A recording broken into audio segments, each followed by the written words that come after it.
কিশোর gang হঠাৎ আবার 143 কি গ্রুপের হয়ে গেল লিডার লাইলা প্রিন্স মামুন। আন্টির? সে মাদক, মামুনের সবকিছু সে পাস নারী করে দিল, আপনারাই কেলেঙ্কারি, শুনুন। বিদেশে নারী পাচারকারী, টিকটকের আড়ালে এইসব জিনিস সে করে আসতো এবং তার গ্রুপ করে আসতো। আমি আজকে এমন কিছু জিনিস বলবো যেটা আমি আসলে কখনো ভাবিনি যে ক্যামেরার সামনে আমি আসলে এগুলো প্রকাশ করব।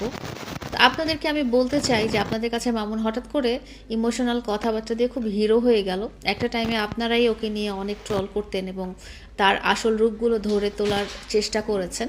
তো যারা ভুলে গেছেন ব্যাক টু 2020-2021 সালের কথা, তাদেরকে আমি মনে করিয়ে দিতে চাই কিশোর গ্যাং 143 গ্রুপের লিডার প্রিন্স মামুন এবং তার গ্রুপের নির্দেশে তার নির্দেশে বাংলাদেশে অনেক ধরনের অপরাধ সংঘটিত হয়ে আসছে, মাদক থেকে শুরু করে নারী পাচার, এই ধরনের যত রকম অন্ধকার জগতের যত রকম অপরাধ হওয়ার কথা তার লিডে তার গ্রুপের সদস্যরা করে আসছে। অনেকেই জানেন, সোশ্যাল মিডিয়াতে অনেকগুলোই প্রকাশ পেয়েছে।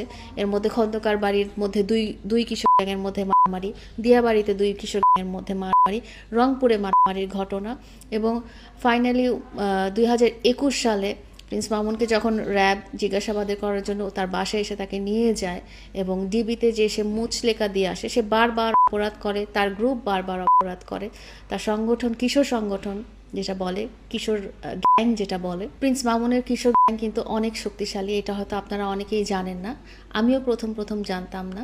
সে বারবার তার সুন্দর চেহারা, তার কম বয়স, তার প্রতিবন্ধী ভাই বোন, সে তার পরিবারের একমাত্র উপার্জনক্ষম ব্যক্তি, এসব বলে সে কিন্তু বারবার মুচলেকা দিয়ে বের হয়ে যায় এবং বারবার সে একই অপরাধ, মারপিট থেকে শুরু করে সে মাদক, সে নারী কেলেঙ্কারি, সে নাইট ক্লাব জাতীয় জিনিস বা বিদেশে নারী পাচারকারী, টিকটকের আড়ালে এইসব জিনিস সে করে আসতো এবং তার গ্রুপ করে আসতো।